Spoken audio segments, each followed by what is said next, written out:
1945. Europe has been freed from the Nazi reign of terror. The Red Army is waging its final battles.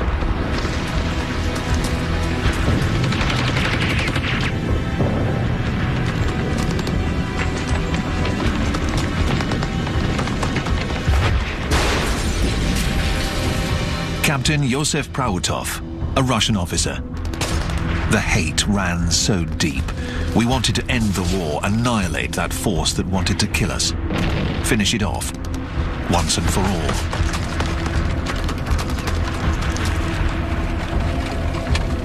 Hitler's days are numbered. He leaves his bunker for one final bit of showmanship, as seen in this propaganda film. Is there still a soldier or a child willing to die for him?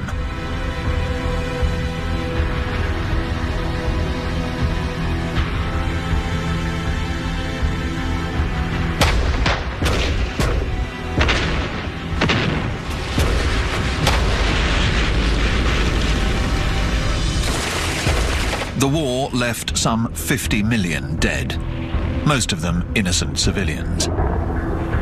For the women of Germany, the ordeal would continue even after the cannons had gone silent.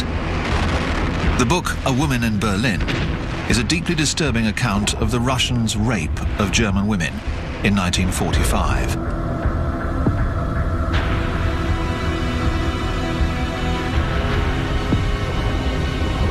They grab me and throw me down. I'm lying with my head on the steps. I see one of the soldiers keeping watch, while the other rips off my underclothes and brutally forces himself on me.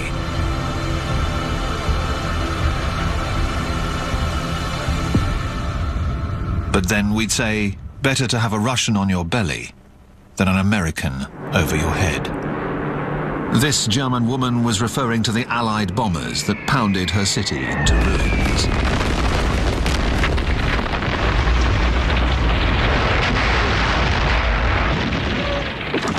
The Kurfürstendamm, Berlin's most fashionable avenue. 13 years earlier, the showcase of Germany, a nation still plagued by crises. A monument commemorating the millions of victims of the First World War.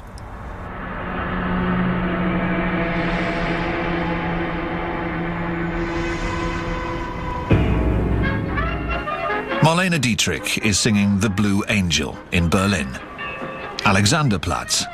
Thomas Mann is savouring his Nobel Prize for Literature in the shade of the linden trees of Avenue unter den Linden. Berlin is a major cultural centre of Europe, one of the most open and tolerant cities in the world.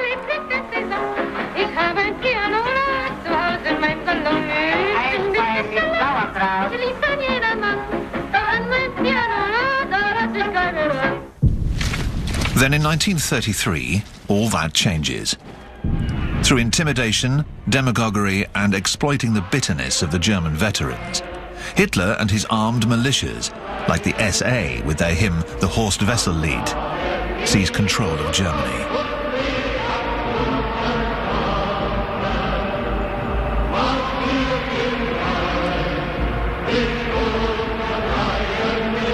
The Nazis take advantage of the fact that the German left is splintered, and it even seems like Hitler, with his raised fist, revolutionary salute, wants to get on their good side. German communists take their orders from Moscow, which views the Social Democrats as the true enemy. No alliance is possible between them. So for the last time, German communists sing the Internationale.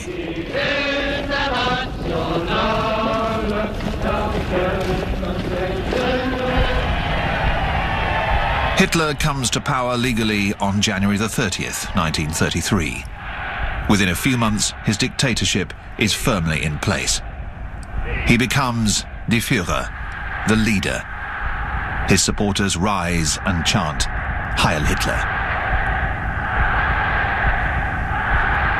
However, not all Germans are totally convinced, so again and again, Hitler hammers home his simplistic nationalist slogans. Fliegt Deutschland! In uns marschiert Deutschland und fliegt in uns! Komm, Deutschland! And he eventually wins more and more people over, for he has a remarkable power of persuasion over the masses. But what does Hitler want? In his book Mein Kampf, My Struggle, he clearly states what he calls his missions. Being one of the embittered veterans of the First World War, his first mission will be to destroy France, to wipe out the humiliation of the Versailles Treaty of 1919 that stripped Germany of its army and part of its territory.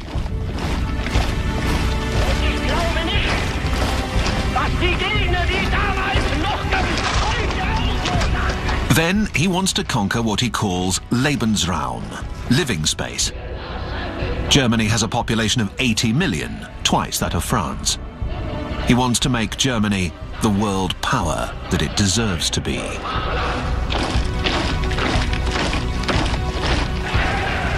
A pathological anti-Semite, Hitler has also taken on the mission of asserting the superiority of the Germanic Aryan race, menaced by the Jews. For him, the Jews were the cause of the Great War, Germany's defeat, inflation, unemployment. The next war will be a war on the Jews. They will be sent to Dachau, the first concentration camp, where Hitler locks up the anti-Nazis, the communists, social democrats, and all those opposed to the Nazi regime. Lastly, Hitler takes on the mission of bringing all German-speaking peoples into the Reich's fold, beginning with those of his homeland. The Anschluss. Austria is annexed and immediately submitted to the same reign of terror as Germany, with the opening of one of the most infamous concentration camps at Mauthausen, near Linz. Which country will be his next victim? Neighboring Czechoslovakia, where there is a German population, the Sudeten Germans. But the country is recognized as an independent state by England and France. The clouds of war gather. In Munich, temple of Nazism, an 11th hour peace conference is organized. On one side, Adolf Hitler, who is becoming more and more frightening, and his ally, the Italian dictator Benito Mussolini. Mussolini, the founder of fascism, an indoctrination of an entire nation, from childhood on.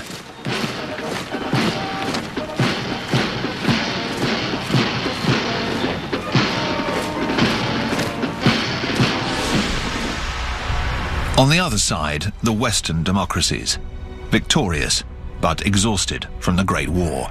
Neville Chamberlain, the conservative British Prime Minister, and the radical socialist French Premier, Édouard Daladier, want to save the peace.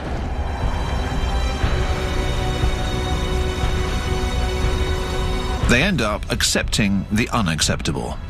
They give up the Czech province of Sudetenland to Hitler in exchange for his solemn promise to make no more claims on another European territory.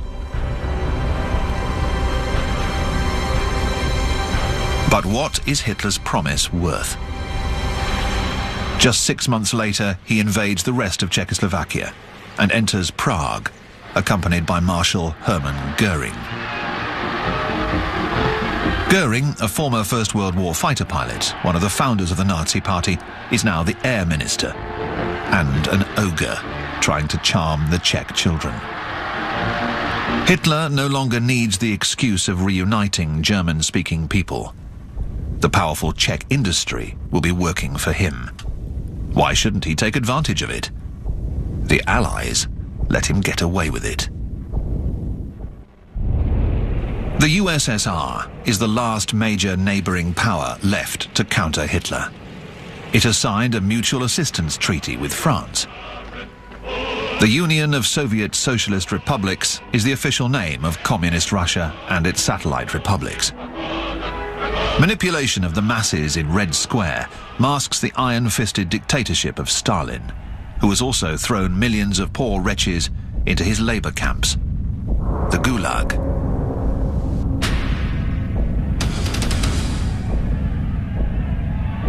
Industrialization and forced militarization have made the USSR a major power. Despite their fear of communism, the Western powers rely on the USSR.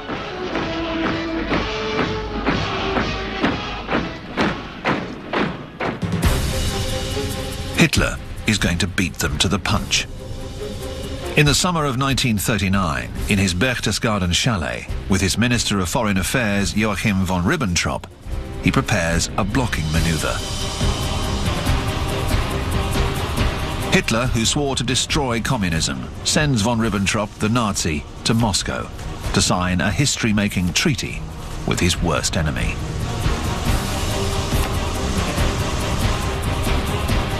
When Stalin's Foreign Affairs Minister Molotov signs the Germano-Soviet Pact, communists are totally taken aback, like these French Party members. It's August 1939, and people in France are enjoying their first paid holidays, one of the major victories of the Socialist Popular Front. What are the reasons behind this non-aggression pact? The Soviets answer that Stalin is playing for time, letting Hitler and the Western powers kill each other off.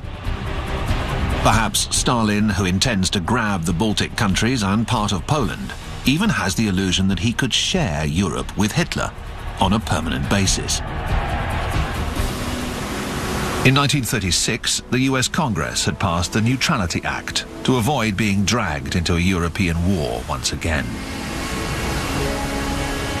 So, with nothing to fear either from the United States or from Russia, Hitler decides to wipe out what he calls the worst monstrosity of the Versailles Treaty, the Danzig Corridor. In 1919, German territory was cut in two in order to give Poland access to the sea. Hitler decides to launch his invasion of Poland and recover Danzig on the 1st of September 1939 at 5:35 a.m.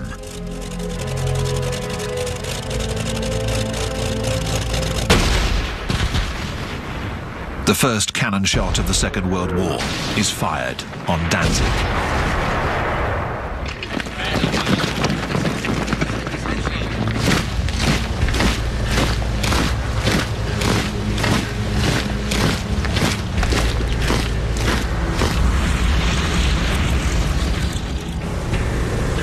Hitler is convinced that the French and the British will not take action.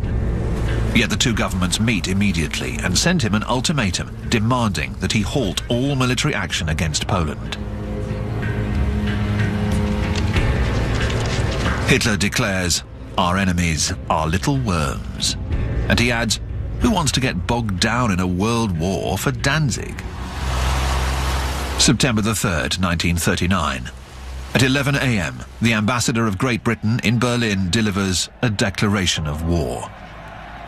At 5 p.m., France declares war on Germany. Hitler can hardly believe it. German generals find themselves facing their worst-case scenario, war on two fronts. But the die is cast. Hitler unleashes the Wehrmacht, the armed forces of Nazi Germany, onto Poland.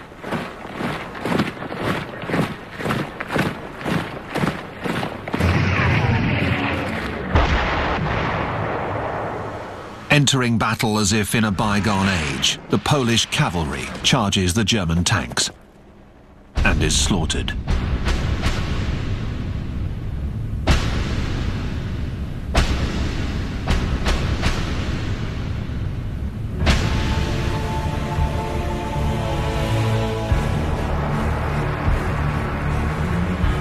Paris, the Gare de l'Est train station.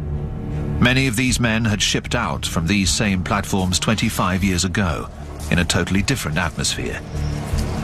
In August 1914, they marched off to war in high spirits, with flowers in their rifles. But there are no flowers this time, and no rifles.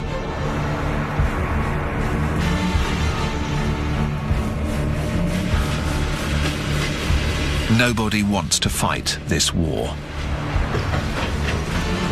4 million men are mobilized. Many of them are farmers. France is still a largely rural country. They head for the German border on foot, with their officers following on horseback. Armies still rely heavily on horses, and these are requisitioned throughout the country. Motorization has not kept up. Gaston Sirek, a driver of one of these outdated trucks with solid rubber tires, recalls, "There was such a shortage of equipment. We had one rifle for 2 per truck. We had one box of 10 bullets, which we weren't allowed to open. It was pathetic. If we'd had what we needed, we'd have fought, because we're no great friend of the Boche."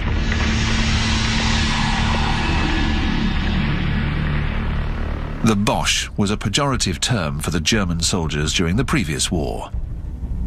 They were also called verdigris, which in French means field grey, the colour of their uniform, which enabled them to blend in with their surroundings. But just who are these soldiers? Let's take, for example, one of these young Germans, marching as he sings, "Our flag is waving before us. Our flag is a new age. Our flag is stronger than death."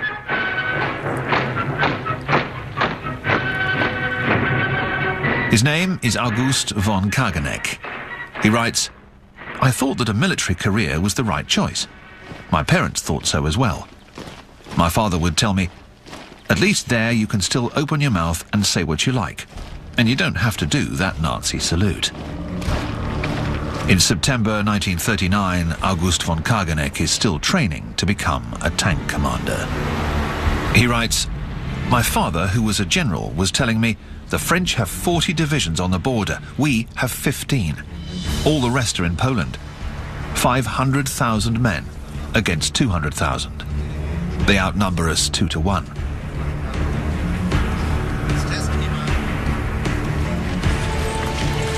French forces attack on September the 7th, 1939, 4 days after declaring war.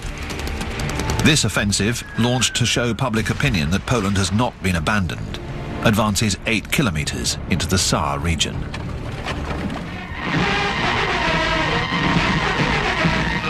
The French Army's cinema department shows off the spoils of war.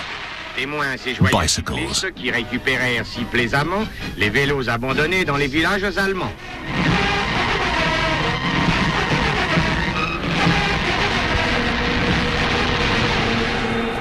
The Saar offensive stops there and degenerates into a series of skirmishes, raids by elite commandos, led by the hero Joseph Darnon, who receives the citation of Premier Soldier of France.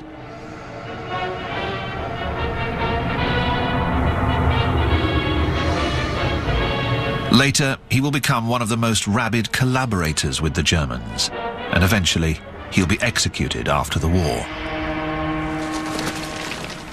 The French army, in spite of its heroes and its superiority in numbers, takes no further action. General Maurice Gamelin, 67 years old, is commander-in-chief of the Allied Franco-British land forces. For the French outnumber the British, who also think that this war isn't for real and that it'll all be settled soon.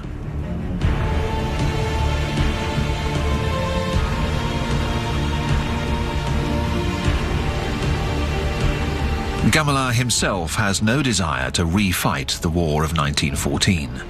He wants to avoid another bloodbath at any cost. He considers that he needs 2 years safe behind the Maginot Line in order to rearm the country. The Maginot Line is the work of a former Minister of War, André Maginot. This complex of fortifications was meant to stop the German enemy once and for all. It took nearly 10 years to construct and swallowed up 1.5 million cubic meters of concrete and 150,000 tons of steel. All these gun turrets are linked together by a labyrinth of tunnels, 100 kilometers of them. The line itself stretched for 720 kilometers, from the Swiss to the Belgian borders. The Maginot Line ends at the foot of the Ardennes forest. The French military command thought that German tanks could never cross this extremely rough terrain. The French didn't extend the line all the way to the sea because Belgium, before declaring its neutrality, was an ally of France and opposed it. This northern part of the front is manned by a French army and the British Expeditionary Forces, later reinforced by Canadians and troops from the far-flung British Empire.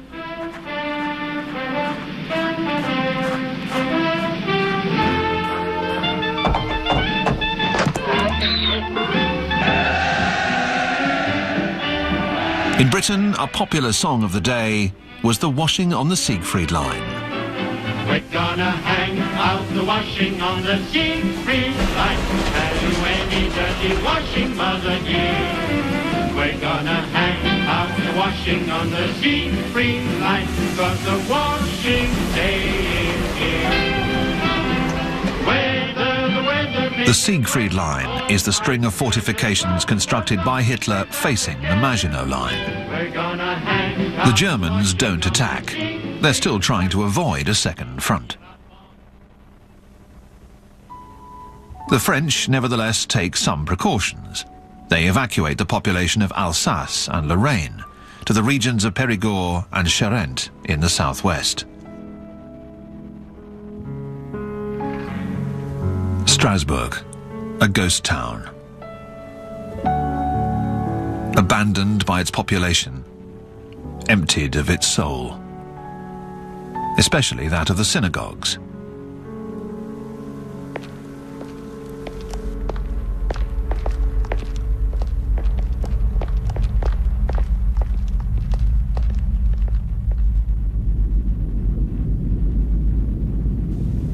On the 25th of September, Hitler orders the bombing of Warsaw. The city is surrounded, but still holding out.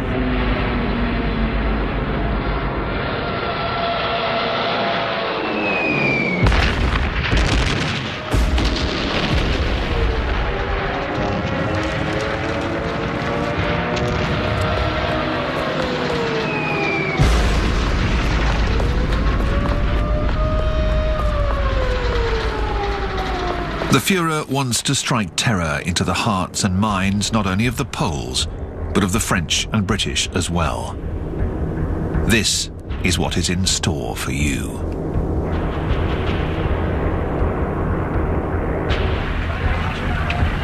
The world is horrified. In New York, the bombing of Warsaw is up in lights in Times Square and on the front page of all the newspapers. Franklin Roosevelt, the President of the United States, addresses the nation. This nation will remain a neutral nation, but I cannot ask that every American remain neutral in thought as well. Even a neutral has a right to take account of facts. Even a neutral cannot be asked to close his mind or to close his conscience. The bombing of Warsaw shows how vulnerable the cities are. Paris sets about protecting its monuments and hides its museum's masterpieces out in the provinces. The Champ de Mars, at the foot of the Eiffel Tower, is dug full of bomb shelters, and there are frequent air raid drills.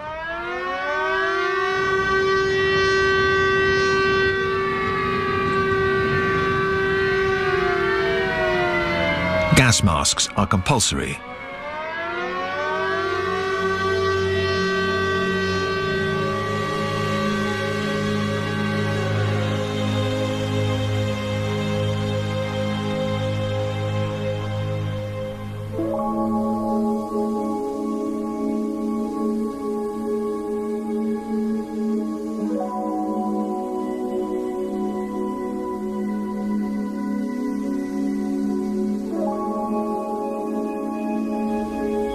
Poison gases were used in the First World War, and now everyone is afraid of them. Even the horses.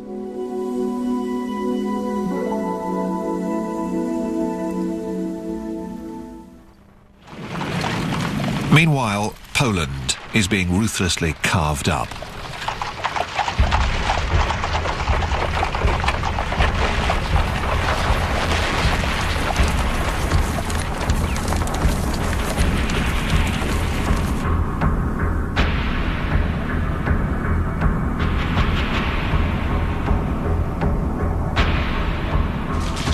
As previously agreed with Hitler, the Soviets have invaded the eastern half of Poland.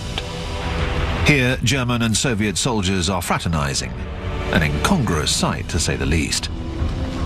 The Nazis hand out flyers that read, "The German army salutes the Red Army of workers and farmers, which it has always held in the highest respect." The Polish army surrenders to the Germans, and in the east to the Soviets.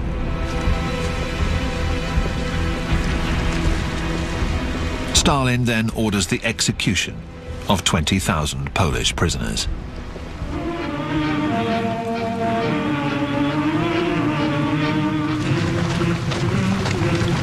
He wants to eliminate the elite of this country he intends to annex. 4,500 Polish officers are executed with a bullet in the head in the Katyn forest near Smolensk in Russia.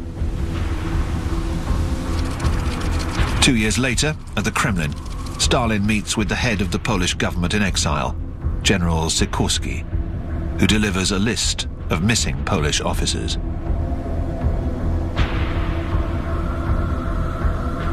The Soviets deny any wrongdoing.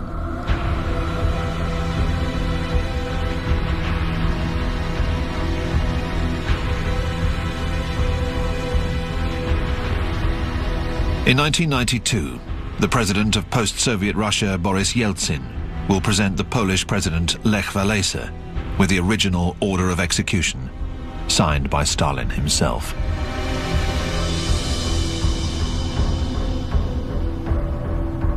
Stalin, by occupying half of Poland, is in fact playing into the hands of Hitler, who needs a common border with the USSR to facilitate his plans to invade Russia.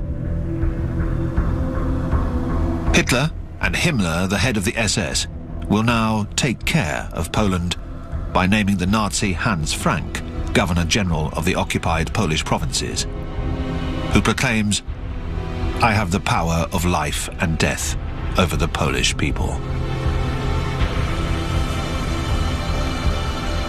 After the war, he will be tried at Nuremberg and hanged for crimes against humanity.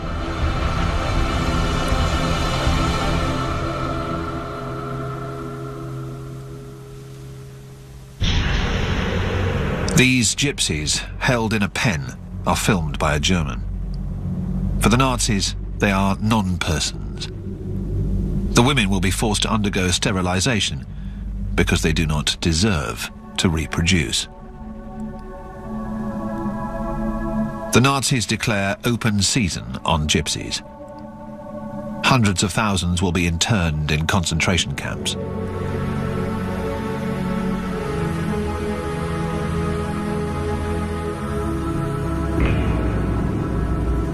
The ordeal of the Jewish people begins. The Nazis now have 3 million Polish Jews at their mercy.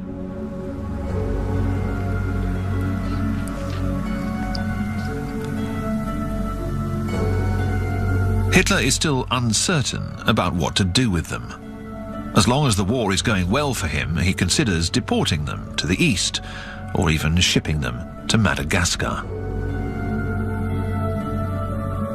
It's only when the outcome of the war becomes less certain that Hitler and his accomplices unleash a frenzy of hate and murder. The final solution.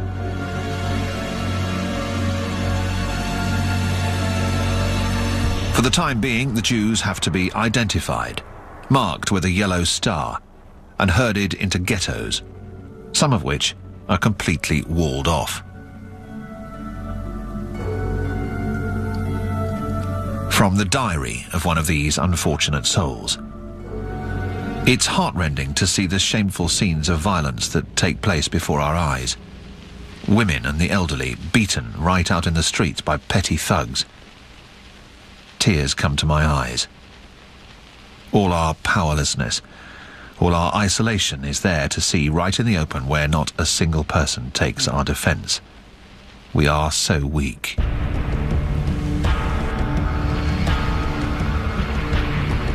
All the major cities of Poland will have their ghetto prisons, where German, Austrian and Czech Jews will also be interned. The Jews here still feel confident that perhaps someday they'll be able to return to their homes. They don't know that they will die of hunger and cold. They don't know that the Shoah is about to begin.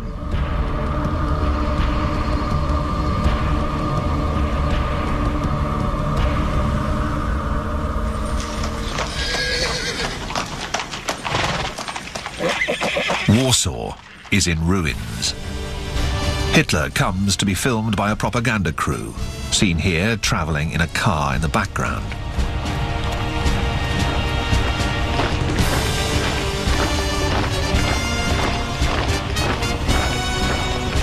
These victorious German soldiers marched their goose step to the sound of the Grenadiers' March, but they weren't too efficient during the Polish campaign. Poor preparation, a lack of fighting spirit, and even cases of indiscipline are the points that the Commander-in-Chief, General von Brauchitsch, dares report to the Führer.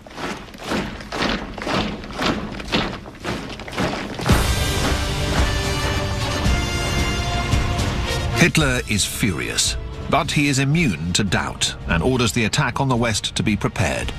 An attack on the Netherlands, Belgium, and France.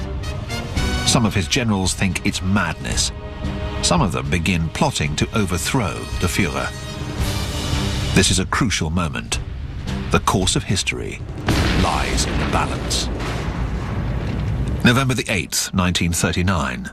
Hitler narrowly escapes an assassination attempt. It seems as if he enjoys some kind of divine protection. When he attends the funeral for the victims, he's no longer the same man. His power over the army and the German people has grown even stronger. He tells his generals, "My decision is irrevocable. I will attack France when the time is right. I will be victorious or die in the attempt." Yet Hitler is still uncertain about attacking the West, for he also says, "War is like opening the door on a dark room. You never know what will happen."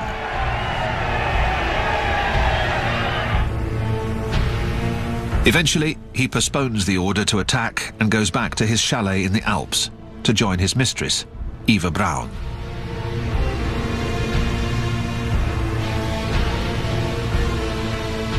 She shot this footage of Hitler's entourage, of the Reich's architect Albert Speer, who goes for long walks with Hitler. Speer recalls, "Hitler wanted to rechristen Berlin Germania. We already had a mock-up of the future Adolf Hitler Square, with a dome inspired by St. Peter's in Rome, but 17 times bigger. I said to him, 'My Führer, wouldn't that make an ideal target for bombers?' He answered, 'Not at all. Goering has assured me that no enemy aircraft will ever fly over the Reich.'"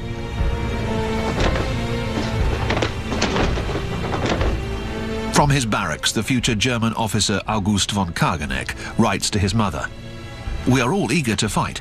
We're ready for battle."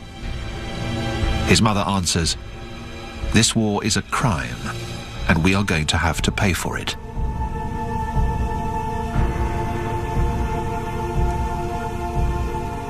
The war then enters a new bizarre phase. The Germans call it the Sitzkrieg, the sitting war.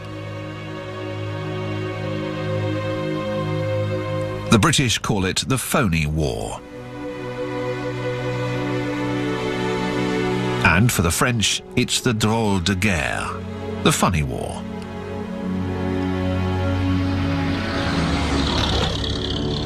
A long, strange waiting period, especially hard on the women. For them, there's not only the anguish of war, but also the survival of their families to worry about.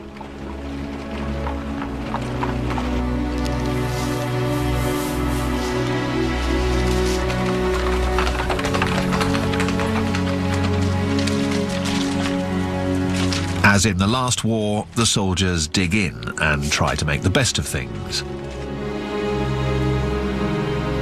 The French soldier Gaston Sirec writes to his wife, "It's 30 degrees below zero. The bread is frozen. I'm one of the lucky ones. They gave us some straw, and with that we can sleep better."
The winter of 1939-1940 is indeed one of the coldest of the century.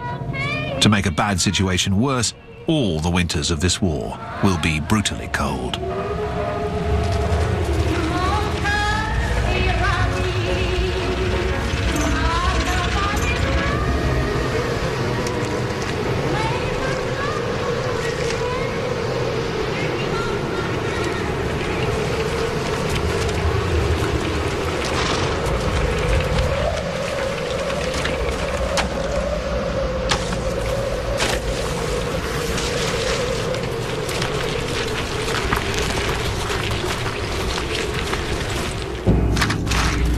The Commander-in-Chief, General Gamelin, is expecting the Germans to attack through Belgium and move towards Paris across this open plain, like in 1914. Gamelin plans to make his stand against the Germans on Belgian soil.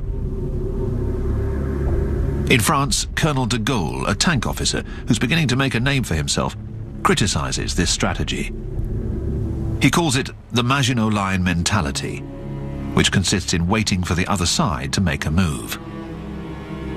In his book, Towards a Professional Army, he argues in favor of taking the offensive, making massive use of tanks. France is producing 300 tanks a month, but they're being dispersed in all the sections to back up the infantry.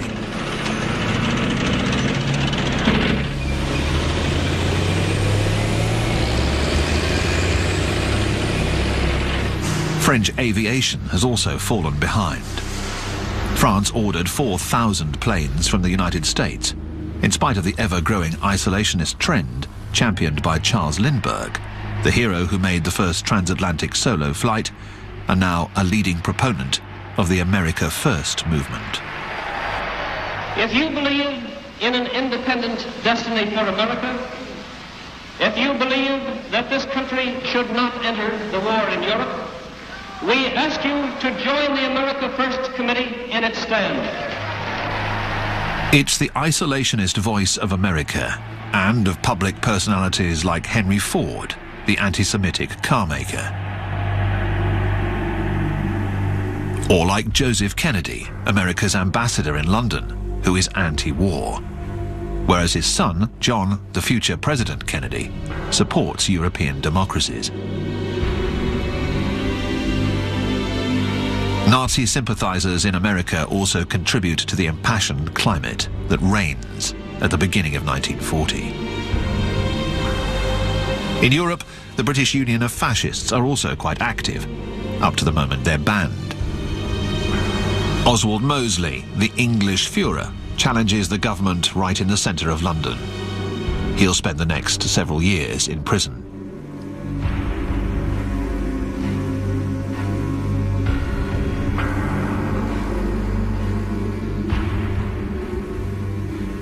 Mosley's speeches urge people to get out on the streets and stop the war. But Winston Churchill has taken the reins of the British government. Here we see him with the French General Gamelin and Admiral Darlan, who were on an official visit to London.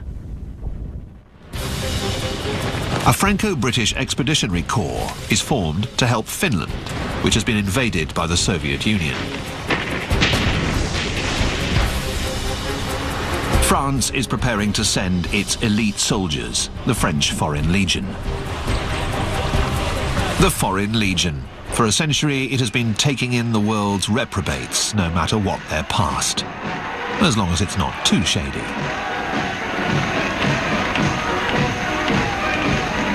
Their headquarters in Sidi Bel Abbès in Algeria now signs up a good number of Spanish Republicans, having fled from their country after Franco's fascist victory.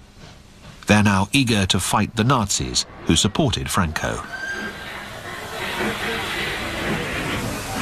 They'll all make the long trip to France.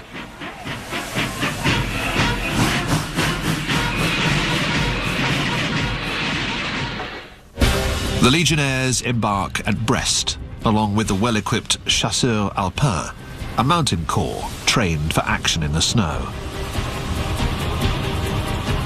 But Finland and the Soviet Union sign a peace treaty. A few days later, Hitler launches an offensive against Denmark and Norway. The Blitzkrieg, the Lightning War. The Wehrmacht takes Oslo in 2 days. Hitler is seeking to protect the iron route. Iron is indispensable to the German war effort, and 50% of its Swedish iron ore is shipped out of the Norwegian port of Narvik.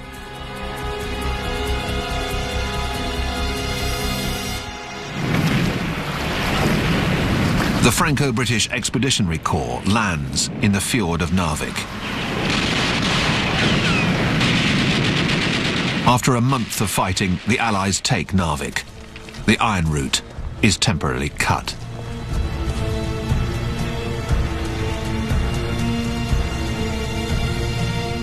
This victory is good for French morale and adds credence to their motto, "We will win because we are the strongest." But the Expeditionary Corps will have to abandon Narvik, and for the rest of the war, trainload after trainload of Swedish iron ore will feed the German war machine.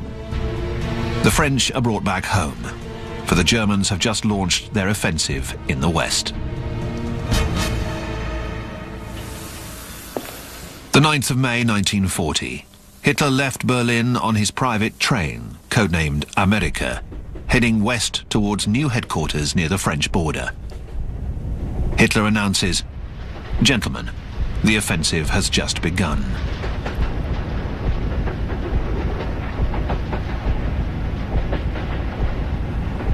His generals had submitted him their battle plan during the winter.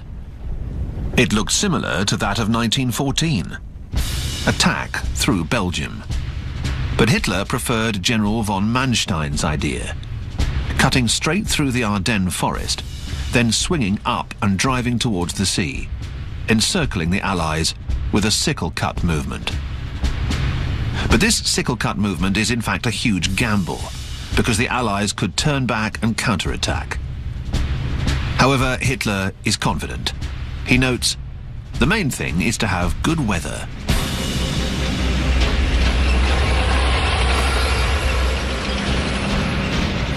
Lieutenant August von Kageneck claims, "We are the Wehrmacht, the armed forces of Greater Germany. Victory is certain."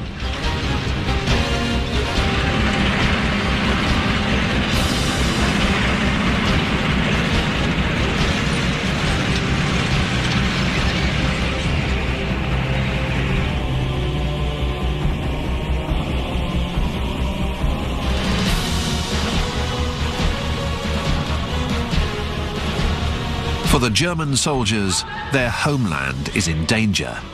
After all, it was the French who declared war on Germany. The 10th of May 1940. At dawn, German parachutists make a jump over Holland. Their mission is to capture the airfields and bridges around Rotterdam. At the same time, Hitler unleashes his war machine on Belgium.